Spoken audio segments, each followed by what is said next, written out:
Good afternoon, everybody. Welcome to the LinkedIn Lunch live stream. Say that 3 times fast. On the Dev Mentor Dave YouTube channel. We're here every Tuesday and Thursday at 1 p.m. Central United States time. And the goal is to go through LinkedIn and see what's popular, see what information is out there for this morning. I do this fresh every morning.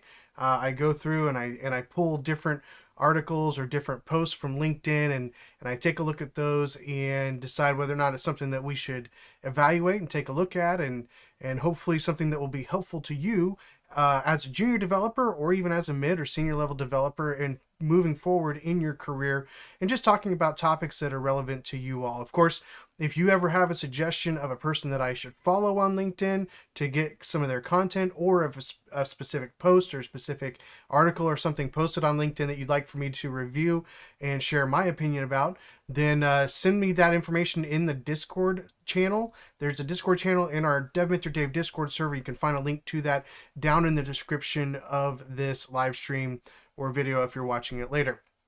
So if you are watching live, go ahead and jump into the chat and say hello. I love interacting with you guys, and if you have questions about anything that we talk about today, if you have even questions about something else, feel free to throw that out too.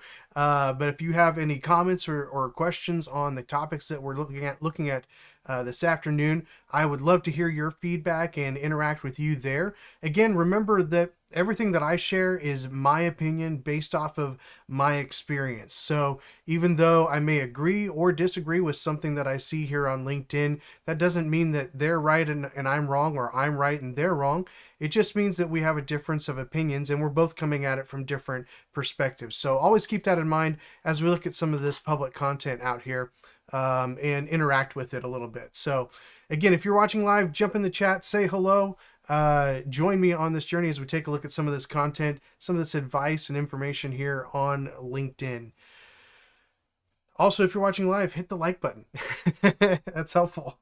If you wonder why I keep looking over here, it's because that's where all my stuff is for YouTube and the video stuff and all that stuff. Anyway, all right, let's jump into some LinkedIn posts. Here we go.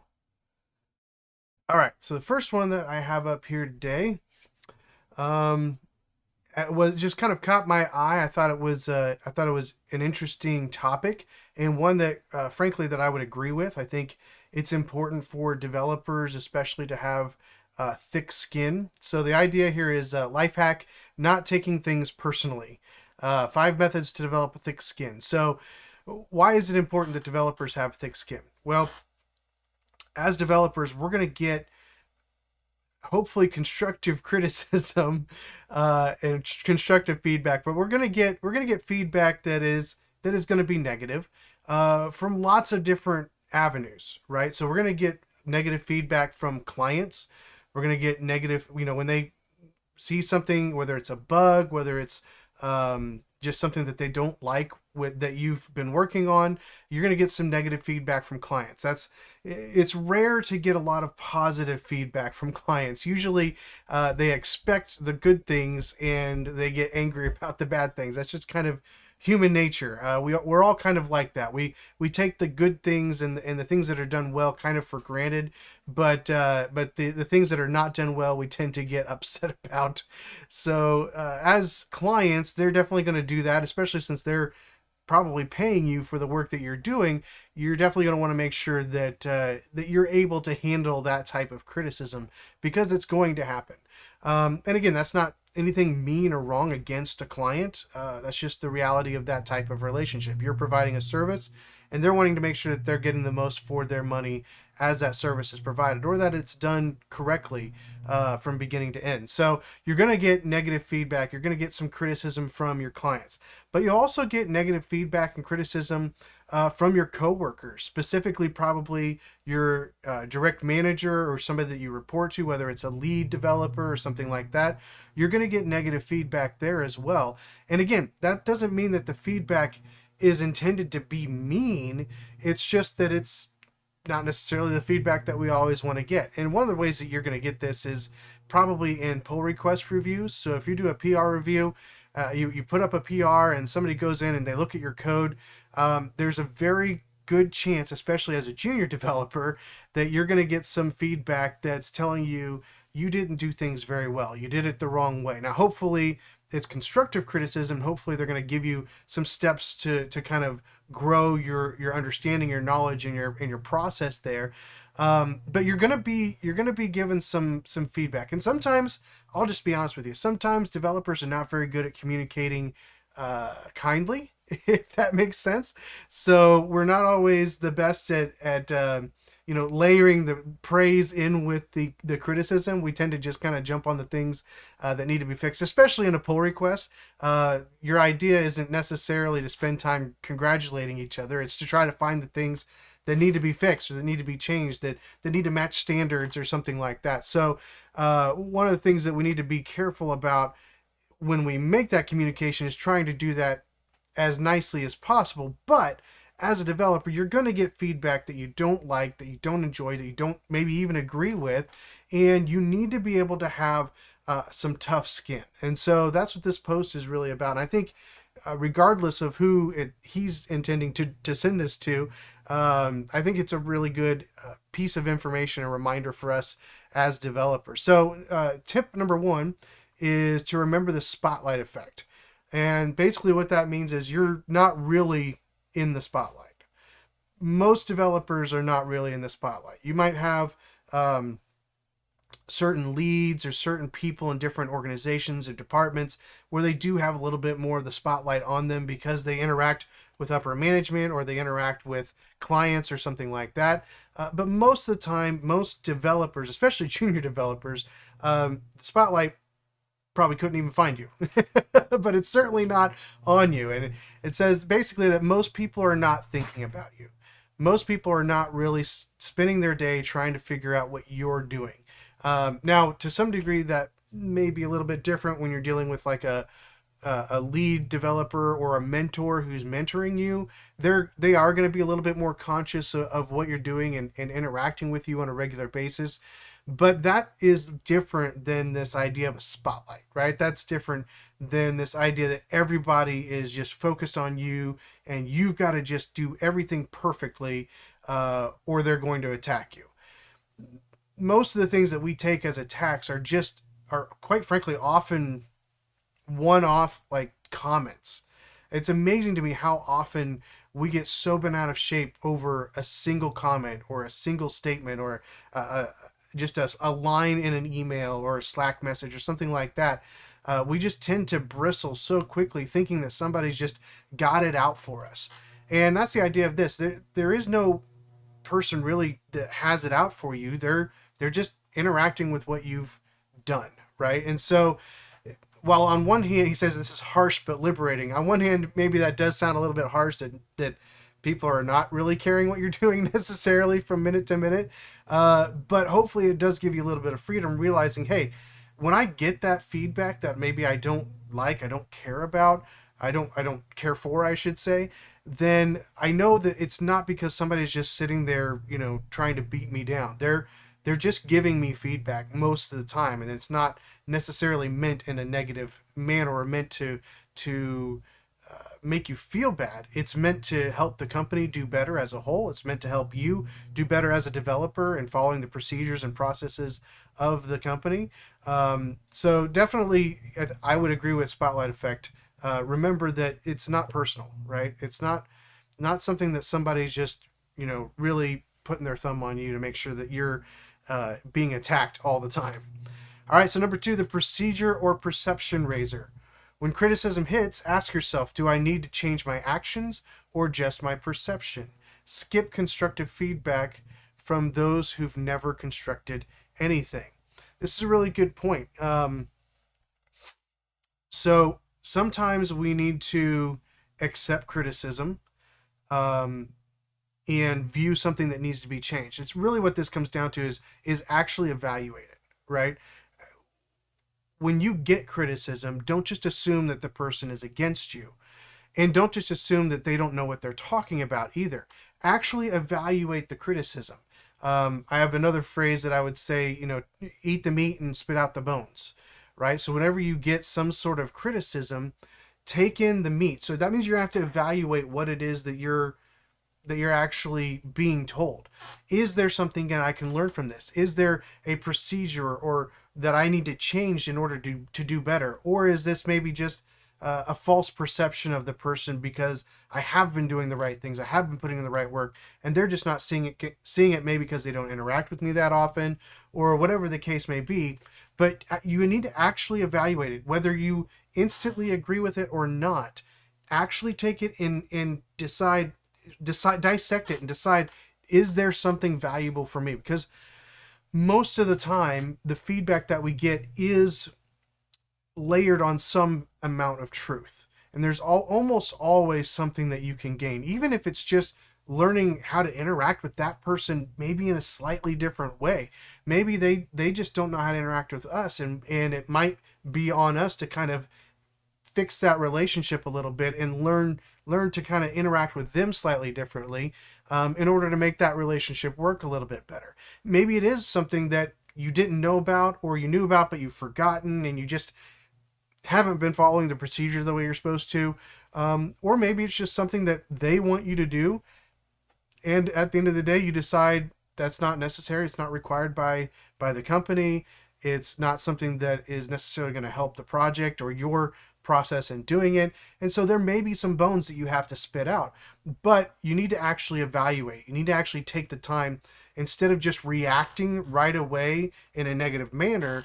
Listen to what they have to say and evaluate it, eat the meat, and spit out the bones. All right, number 3, the 10% hater rule, from Tim Ferriss.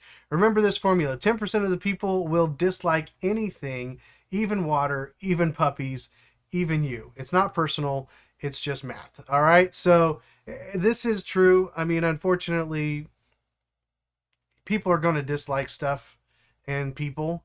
Some people are just haters. Some people don't like anything. I'll be honest with you, sometimes I think my kids think that I'm one of these people. Because I say no to everything. Right? So you need to make sure that you're remembering that sometimes, this kind of goes back to number 2. Eat the meat, spit out the bones. Recognize when somebody is giving you constructive feedback and when somebody's just being mean or hateful because they just don't like you, or they don't like anything. So the 10% hater rule, I would say, again, that's 10%, so that's a pretty low number. So most of the feedback you're going to get, definitely you want to take into account and figure out what the meat is from that criticism, because there's probably more meat than bones if you really evaluate it. All right, number 4 is a growth mindset. Remember that every master was once a disaster. Every expert was once a beginner. Every success story starts with showing up. And again, this is very true. We live in a microwave mentality society. We want things to be done quickly. We want to be able to learn things quickly. We want to be successful quickly. We don't like taking time. This is one of the things, especially with junior developers, that we really have to work with getting over. And that is realizing it's going to take time to get from where you are to where you want to be. And I know, you go through and you see a lot of like training places and boot camps and things like that. Well, make you ready for a job in 6 months, or, 5 months, or whatever crazy number they're going to give you. The reality is it's always going to take longer than you think it will. And you need to be able to take a step back, look at where you've been, and see how far you've come, because that allows you to have that growth mindset. It's one thing to say, well, I'm just going to work on growing every day. But if you're not taking a step back and you're not seeing how have I grown, you're still going to get discouraged. You're still going to get frustrated. And when people give you feedback, when people give you instruction, and you don't feel like you've made progress, or you don't feel like you are making progress, it's going to cause you to want to lash out. It's going to cause you to want to think that they don't have your best interest in mind. But when you can look back and you can see, okay, I've grown based on other people's information and other people's help, then you will be much more willing to accept some of that information, some of that feedback to help you grow in the future.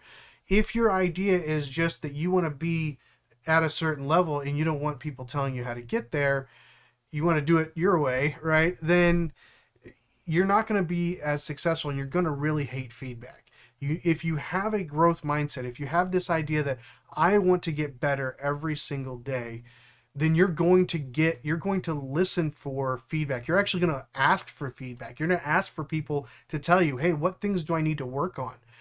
That's kind of the next step of that growth mindset, is not just being willing to accept criticism, but actually going out and asking for criticism so that you can make yourself better in the long run.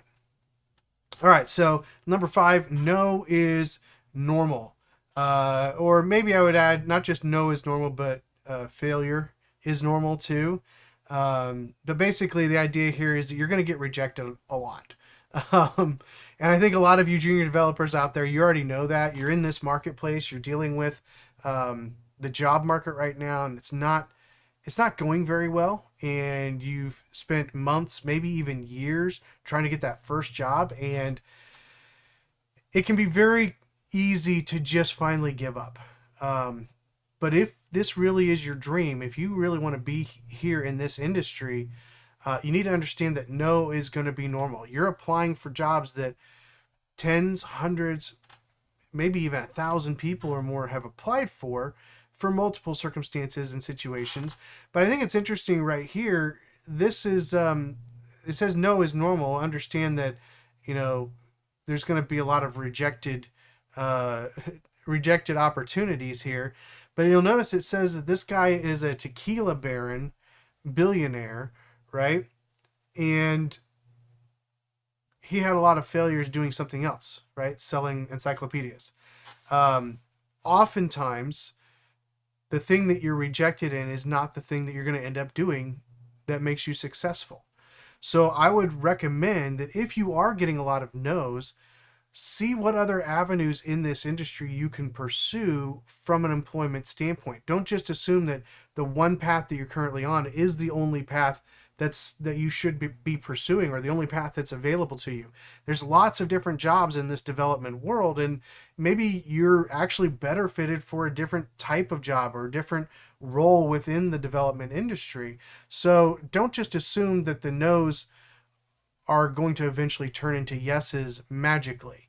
You're going to need to evaluate, again, get the feedback, ask for feedback from those no's, and evaluate, is this the right opportunity for me to pursue? So, and again, as you're getting those no's, realize these feedback, this no feedback should be pushing you to try something else. Instead of wounding you, instead of you making you feel like you are... Sorry. Instead of making you feel like you're a failure or feel like everybody's against you, then use it to give you an opportunity to pivot to something else. Sorry, my wife just texted me a meme. I think she forgot I was live. Here we go. All right, so that's some reminders to make sure you have a thick skin. Again, as developers, we're going to deal with criticism in lots of different ways. I think these are good, helpful keys, things to remember. Another thing here at the bottom, he says, the higher you climb, the more criticism you will face. That's absolutely true, because the higher you climb, the more responsibility you'll have. And the more responsibility you have, the higher the expectations are on you with that responsibility. And so the higher you climb, the more criticism you're going to face. So you need to develop a thick skin now as you're beginning your journey so that you can handle that in the days ahead.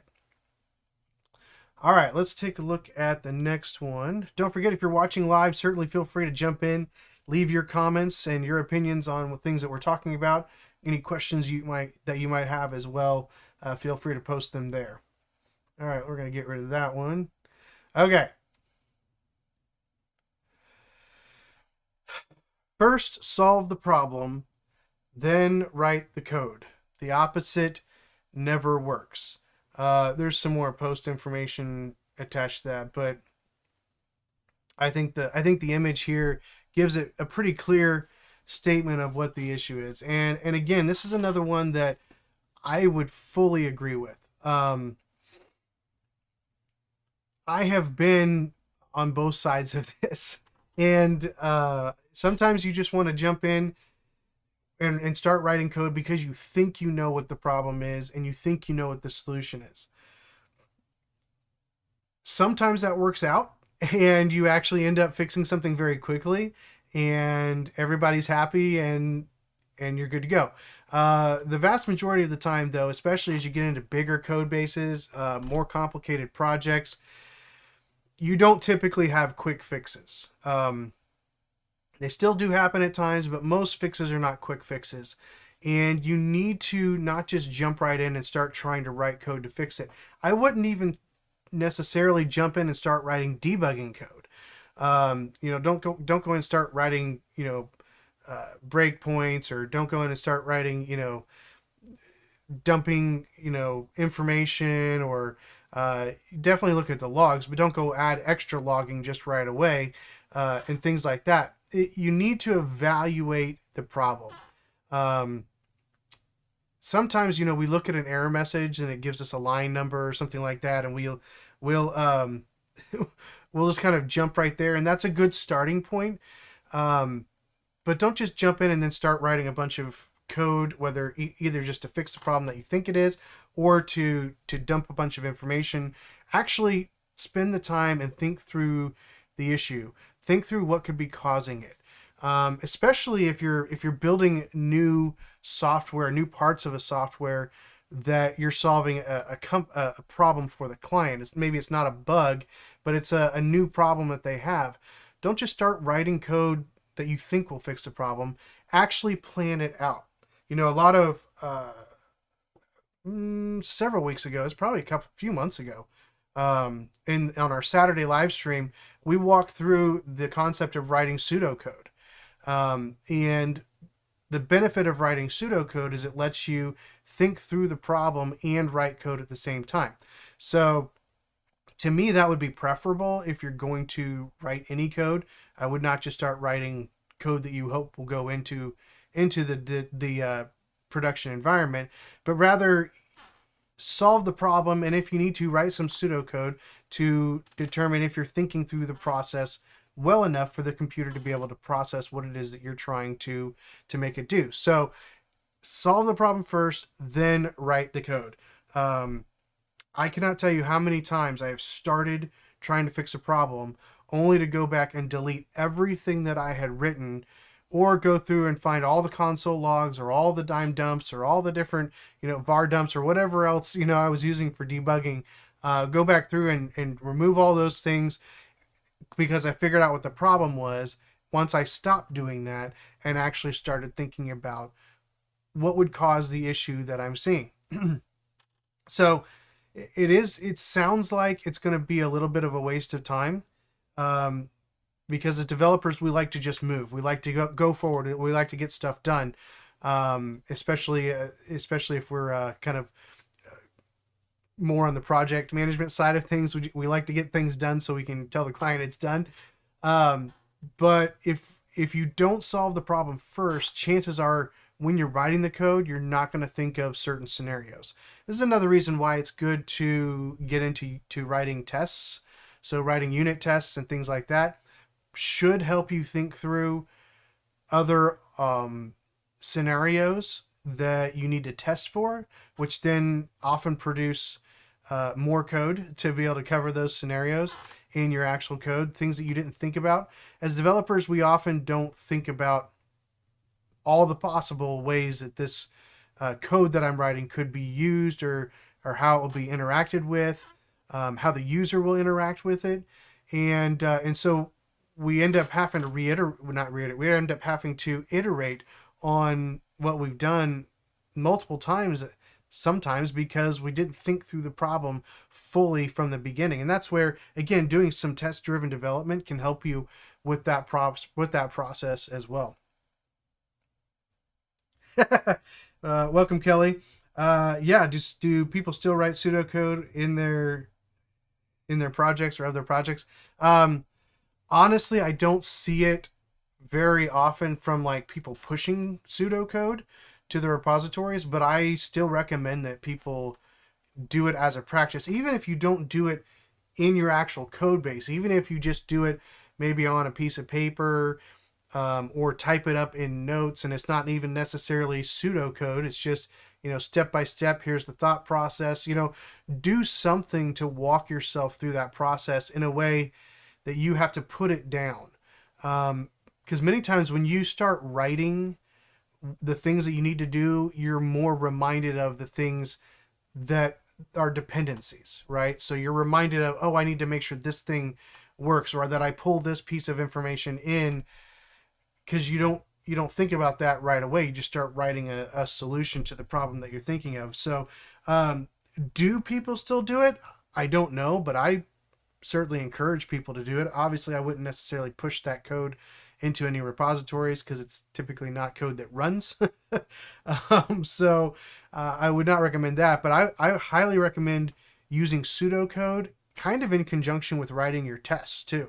So if you're writing tests and doing closer to real test driven development, and you're doing some sort of writing to help you think through the process of solving the problem, then you're much more likely to solve the problem the first time, rather than having that ticket get kicked back to you because QA found a way that your code doesn't work, and because that's really frustrating.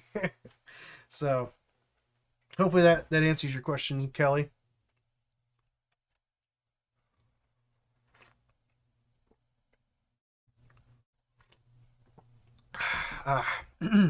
Need lots of water. All right, let's. Oh, my mouse isn't working here. All right, here we go. Let's get rid of that one. Okay, now this is not. This is kind of more pointed towards employers, but I think it's helpful. It's a helpful reminder for developers, especially junior developers, because we can really get caught up in this mindset that I've got to learn all of these different skill sets in order to get a job. And unfortunately, in many ways, that is kind of true. Oops. In many ways, that is kind of true because companies are not necessarily acting on this type of advice. But basically what she's saying here is 99% of all jobs can be taught. Now, when it comes to development, when it comes to programming, there is a bit of a caveat here. While developers can absolutely be taught new things, new languages, new frameworks, new processes and procedures. There's lots of things that definitely can be taught on the job for a developer. But in our industry, you certainly still need to have a certain amount of information and a certain amount of experience before you really are going to be a benefit to a company.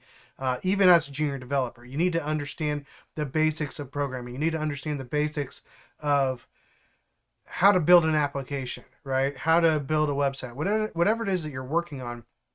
There is an entry level requirement that you need to be able to meet. Now, a lot of people are posting massive requirements for junior level or entry level jobs. And I think that that's crazy as well. So I'm certainly not giving them an out as an employer. But I will say, to some degree, development jobs are in that 1%.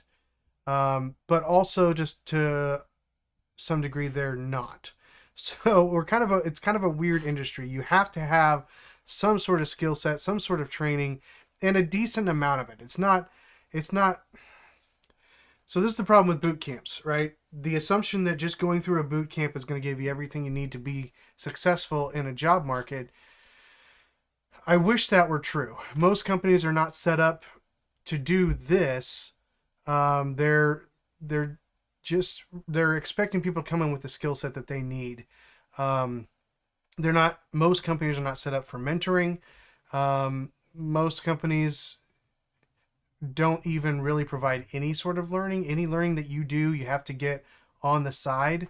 So this idea of 99% of jobs can be taught assumes that the company is actually providing that sort of mentorship and teaching. It would be great if companies did that. If more companies actually we're teaching people how to do things on the job, then this idea of giving people a chance would be much more widespread. But I think the problem doesn't start with people giving people a chance. The problem starts with the ability to teach, or having people on your staff that's willing to teach. That's why as junior developers, one of the biggest things you need to be looking for, if you can, in your first job or second job or whatever you're looking for, one of the things you really need to try to focus on is finding a company that has the flexibility for people to actually teach you, for people to actually mentor you.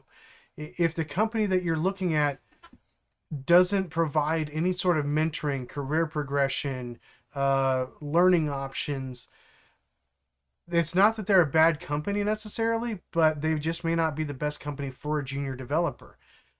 Because again, this idea that 99% of jobs can be taught is great, but somebody's got to do the teaching. And unfortunately, I think most companies, especially dev companies, are not set up to be able to do that. So when you're looking for a job, remember, you're interviewing the company just as much as they're interviewing you. And you need to make sure that they have the things that you need to be successful as well. Yes, you want to go in and you want to be successful for them. You want to show them that you can be a benefit to them, but you also need them to be a benefit to you. It's kind of like the old statement, help me, help you, right? So they need to help you, help them. They need to be able to provide that type of training so that you can catch it, so that giving you a chance does make sense. But that's one of the reasons why we're not seeing a lot of people given a chance, because the teaching isn't there, and the idea, the concept of teaching isn't there. And so they need people to come in that have the experience that they're looking for. So while this is a great sentiment, and in many ways I would agree with this, I would love to see companies just have apprenticeship programs for developers, and skip the whole boot camp thing, or maybe just require a basic boot camp, and then they bring you in and teach you everything else, kind of from scratch on the job. But most companies just aren't set up for that, unfortunately. And I don't know how we get there, to be honest with you. I wish I did. I wish I had a solution to that, because I think we could make a lot of change if we had a viable solution. But unfortunately, most companies just aren't set up for that, even from the ability to hire people, and that A, have the ability to teach, and B, don't need to, are not required to be working on active work. So it's a multifaceted problem. So I don't think that this is the only answer. You got to have people to teach before they can teach. So there's that. All right. This made me laugh. Old joke, but still accurate. QA engineer walks into a bar, orders a beer, orders 0 beers, orders 9999999 beers, orders a lizard, orders -1 beers, orders first real customer walks in and asks where the bathroom is. The bar bursts into flames, killing everybody. Yes, this is still accurate. Old joke, but still accurate. We need to remember that no matter how hard we work, and no matter how many steps we take in our process, there are going to be bugs that we just missed. It's kind of funny. I've seen people argue on LinkedIn about bugs in programs and whether or not they should be acceptable to have X number of bugs and things like that. I mean, this is the perfect example of why there is no perfect application. And if you have a perfect application, then you have robots as your clients, basically. So because that is what's going to happen. Your client is going to get on there and they're going to use it in a way that you never imagined. I mean, I've got multiple projects that I manage right now, and it always amazes me how I may think I know what the client wants, and we may have talked about it and we've got it documented and we build it out, and then they start using it, and there's some piece of it that they're using differently than what we imagined, than what we thought we discussed or understood. And and again, it's not the client's fault. It's just a reality of writing software. And it just happens. The clients are going to do things that you just never thought about, never foresaw. And so even though you might have a QA group and you know, developers and QA don't often get along because QA likes to send things back for things that we think are really weird, like all of this stuff. Like, why would you put lizard in the order box? You know, why would you put this in the order? That just doesn't make any sense. Even when they do all the crazy things that we don't expect for them to do, and then we fix those things, the client is still going to probably do something that you didn't expect, and you just kind of have to grin and bear it. Goes back to that first thing we were talking about having thick skin, right? Just realizing that that's part of the development process, and you know, you'll just have to deal with it. I love what he says here. Clients will absolutely do things the best QA in the world could never anticipate in 1,000 years. That is just true. That is just true. So just a little bit of humor here, I think, in the middle of this live stream. I thought this was funny. I think it's more funny because it's true and because I've seen it happen over and over and over again. Even when you think you've got everything figured out and buttoned down, the client will always find something that doesn't work the way that they think it should, or that breaks something that you didn't think could be broken. So there's that. All right, next one here. This was an interesting thing. Here's another one of those ones that I'm going to have a little bit of disagreement with. Some of you guys are getting into freelance jobs, and what's interesting is it seems like a lot of freelance roles revolve around SEO. There's a lot of people who push freelancers to push search engine optimization services and things like that, and they were really big early on in the 2000s. I mean, honestly, they're still pretty big. I know marketing companies and I know some marketers, and they still push a lot of SEO stuff. And I'm not saying that search engine optimization is wrong or is bad. I think we need to make sure that it's put in its proper place. So this post actually is in support of search engine optimization, basically saying that everybody's wrong when they say that search engine optimization is dying. I would agree with the basic sentiment of this. It's not dying. If you read down through here, it's not really dead. It's just changing, right? It's changing. But the other, and that is true. You know, things change over time. You've got to figure out how to reach the people who are using the technology that they're using, who are, you got to deal with the realities that he's got listed here about how searches work and how they happen. But there are some realities of the environment of search engines that we need to be realistic about when it comes to search engine optimization.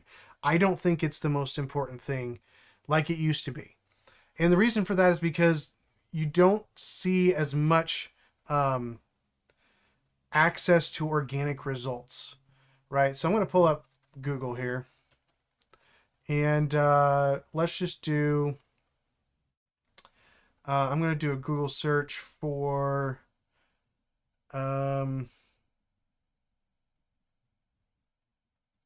I need to fix garage door. Fix garage door. All right, let me change here. Oop. All right, fix garage door. Now, this is what Google pulls up. I want you to just look at everything that's what we call above the fold. Above the fold, right? So that's the old newspaper term, if you've ever seen a newspaper, depending on how old you are. Everything above the fold is a folded newspaper. Everything you see on that front page without opening it up, right? So in terms of the web, it's everything that you see on the screen here that you don't have to scroll for. So I just did fix garage door. This is a weird, I mean, we could probably use something else and get better results. But the first things you see, in fact, the only things that you see listed here are advertisements. We have sponsored companies who are listing, hey, we do garage door repair. And we've got more sponsored ads. We've got places. Okay. So again, places, I don't know of anything SEO that you can do to change your ranking here. Maybe there are some things that you can do. I think it's probably based more on location than anything. So our first amount of scrolling still doesn't give us any real organic results outside of the location of your business in relationship to the person who's actually making the query, right? Then we come down here, and this is where, excuse me, this is where we start to see organic results. This looks similar to organic results. It just tells you it's sponsored. Now, are there savvy people who don't want to look at the sponsored stuff and they'll just scroll? Absolutely. There are savvy people who will do that. But when it comes to your SEO value doesn't start till you get here. It doesn't start until this first organic result pops up. Okay? And I'll be honest with you, I don't know how, like, if you look up here, we've got sponsored, overhead door is a sponsored company. They've got some sort of Google guaranteed thing here. So that's another thing that they've signed up for, most likely, that's outside of SEO. Anyway, then you've got this other thing, people ask, so there's more space taken up by different content outside of results. You only get 2 organic results, and then you've got other content here, and then we start getting more organic results, and then other content here, and then more organic results. So then we've got more sponsored content. Look at this. So yes, SEO is still a thing. Yes, it can still be beneficial. But I would say it's even harder to be beneficial in today's search engine. If you want to be on the first page of the search engine, you're going to have to pay the most for advertising. That's what it comes down to. And even then, some people will skip you because you're a sponsored ad. But that's where I have a problem with this idea of saying, well, it's still important, and it still needs to be one of those things that we deal with. Yes, it does, but at the end of the day, I think, especially with search engines, advertising is going to get you probably more further faster than SEO. Again, I'm not saying that SEO is bad, or that if you're selling SEO services that you're a rotten person. I'm not saying that. I'm just saying be mindful of how significant that actually is when you open it up on Google. Now, obviously there's other search engines, but Google's the biggest one. Google's the one that most people tend to go to, from my understanding. So if you are working in that type of industry, just know there's a very limited frame where you're going to be able to have success. And it seems like that's getting smaller and smaller every year as Google makes changes.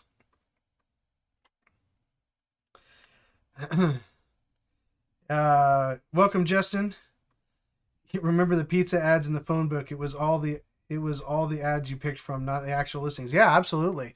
For those of us that are old enough to remember phone books, yeah, you'd have a whole page. You go to pizza, and it's just all of these basically ads, not necessarily just the listings of the pizza companies around you, and yeah, I mean it's the same thing, right? It's all about, you're going to get more out of your advertising if you're doing it well than you will out of just having your information up there. Now, again, there is opportunity there. It's just much lower than it used to be 10 years ago, 15 years ago, when you could really hammer out the SEO and get, maybe 20 years ago now, you could really hammer out the SEO and get a high Google ranking because you have lots of really good content.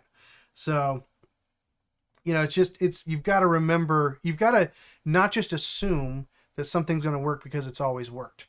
because things change over time. So his point about being adaptable is pretty much the thing that you need to take from this. I do think though he's pushing SEO a little bit more. Yeah, AAA plumbing to get your name to the top of the list with the 3 A's. What if can you do? Can you quadruple A plumbing? I don't remember. Does more A's help you, or fewer A's? Wouldn't fewer A's come before more A's? I don't know. I don't know how that works. I'd have to sit down and think about that. I think there was another question out here. Kelly said, "How is SEO done, anyways?" It's like putting a lot of descriptions in your meta text. Yeah, I'll be honest with you, I don't deal with it very much anymore personally. It used to be multiple things. One is making sure that you had good meta tags that were that had keywords in your meta tags, keywords in your page descriptions, in your titles, keywords in your content, making sure you had relevant content, making sure you didn't have duplicate content. Basically making it so that when Google indexes your website, it can find a lot of the concepts, a lot of the terms that people are typically going to be searching for. That's what search engine optimization is, right? You're optimizing your web page, your content, and some of your code tags and things like that. You're optimizing that so that when the web crawler goes over your website, it sees the things that it's looking for, and it can make those connections with specific keywords and things like that. So that's real high level. I know there's a lot of tools and things that people use nowadays to make that easier. We used to have to do all that stuff by hand, which was not fun. But even like WordPress has plugins that make that a whole lot easier to manage. But it still takes work. It takes time. It takes effort to do all that. And my question would be: how much is it actually worth in the long run? Are you spending a lot of time now, or is it something that you could do over time and get the same organic results as you would spending a lot of time at one point doing that? So again, some things I agree with here, but overall, I wouldn't say SEO is dead, but it certainly is not as effective as it used to be years and years ago. So, and again, that's my opinion. And I mean, this one right here, this AI overviews that he points to, like, that's a big thing. Now, the AI overviews tend to link to pages, but I found myself just looking at the AI overview and finding the thing that I'm looking for, and there you go. Even coding stuff. I found some coding things in the AI overviews. I didn't even have to go to Stack Overflow or wherever it's pulling it from. So it does change. It does change the value of your SEO. So despite what he may be trying to do, the reality is it has changed. So there you go. Okay, let's see. What's the next one? Do I want to do that one? Let's do this one. All right. Today's lesson: no matter your age, you'll always wish you had started younger, but today is the youngest you'll ever be. We've talked about ageism a little bit on these LinkedIn live streams, LinkedIn lunch live streams. Gotta get the lunch in there, even though we're not eating anything. But we've talked about this concept of ageism a few times here as we kind of see it pop up here and there. But this is a good kind of flip side to that issue, and that is when you are transitioning careers or when you're trying to learn something new, it's really easy for us to wish that we had done it earlier. Even myself, I really didn't start. I'm 43 now. I started full time basically when I was 30-ish, roughly around there. So full time, actually, as a job. So I've been doing this full time as a job for 14 years, and there are things that I've learned halfway through that I thought, man, why didn't I wish I would have known that. That would have made my life easier, or that would have made, that would have mean I was making more money potentially today than I do. I forget, I was talking to somebody recently about how much money I made at my first full-time gig, and we were kind of laughing because it's insanely low. I'll just put it that way, compared to what junior developers get today. And I really wasn't even a junior developer at that point. Really, I didn't know what I was, but you're always going to feel like you wish you had done something sooner. You know, I think about the degree that I have. It has nothing to do with programming, right? So, and this is what I've been doing for the last, for probably over 20 years, part-time and then also full-time. And so it's easy to look back and be like, I wish I would have done something different. But the reality is that you didn't. And if you don't do it now, you're going to wish later on that you would have done it. So take the opportunity now to learn the things that you want to learn and to take advantage of the things you want to take advantage of. And so that way, when you are later in your life, you're not looking back still going, I wish I would have tried that, or I wish I would have had the opportunity to do X, right? You need to understand that now is the time to act, right? And again, this happens a lot, obviously, the older you get. But even if you're fairly young and you're just getting into this, and you're maybe trying to decide whether you want to try something new, you've got the time for it, but do you really, you might want to do it, but you might not feel like it's worth it. I would suggest trying it. You can always stop learning something. You can always change to something else later on if you find that it's not for you. But if you are interested in something, you want to try something, whether you're older, whether you're young, try it. You never know what opportunities are going to open up. You never know, what new type of job, what new skill you might learn that would give you the opportunity to do something else that you don't even know is an option yet. So I would just encourage you, as you're looking at where you are in your journey, remember that it is a journey.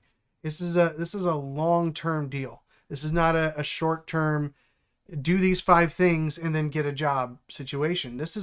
We're talking about a career. We're talking about building a lifelong career in this industry. And if you think of it that way, then it doesn't matter if at one point you kind of spend some time over here and then you spend some time over here.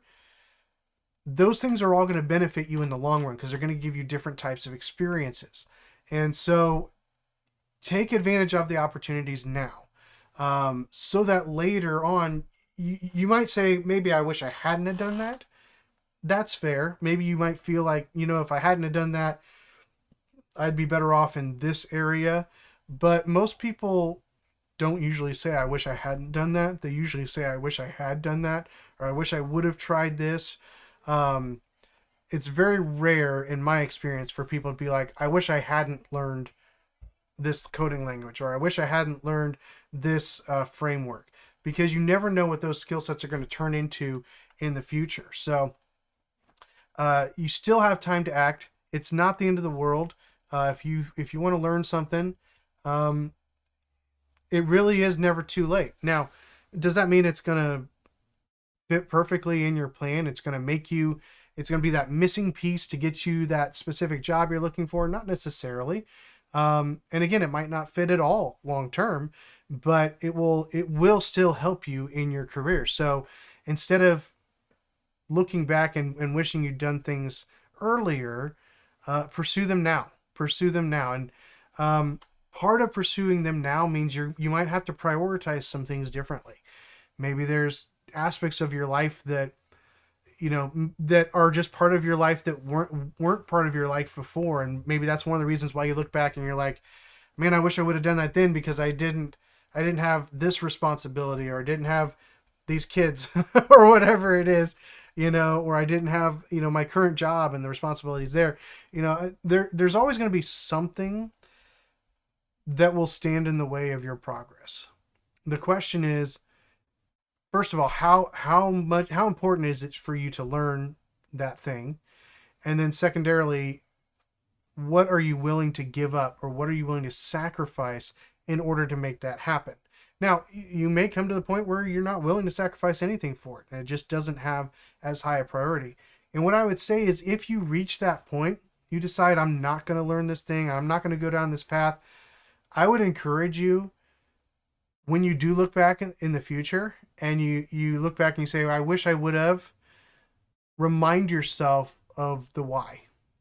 We talk about our why a lot of times when it comes to, keeping ourselves motivated now. But I think sometimes we also have to remember the why of why we didn't do things in the past. It's easy to look down on ourselves. It's easy to think that we missed out on opportunities. It's easy to think that we failed in some way in our journey, in our process of becoming a developer or growing as a developer. But we also have to put that in the context of where we were at the time. We have to put that in the context of why I made that decision. Now, if we made the decision because we're being lazy or because we just didn't want to, take on the expense or the work or whatever, that's one thing. But if you have legitimate reasons like health reasons, or maybe you've got, just lack of time to responsibilities. I think about people who might be, caring for aging parents and things like that, it's very difficult for them to find time to learn new things, to devote to something like development requires you to devote. And I think it's important for us to remember those whys when they are reasonable whys. And when we look back, remind ourselves of those reasons why it just didn't work out at the time, and be okay with that. Be okay with having had to move on from it. And if you have the opportunity now, then pursue it. Don't look at it with frustration or anger or regret. If you have a good reason why it didn't work out before, remind yourself of that good reason. If you don't have good reason, just do it. Right?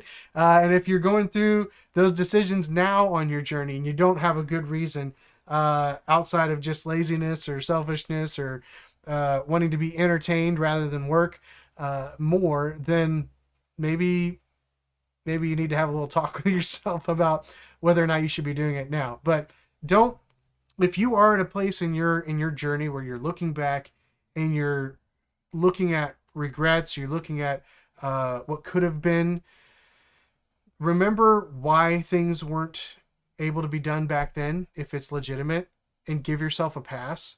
And then if you've got the opportunity to do it, move forward. Because again, as this person says, it is never too late.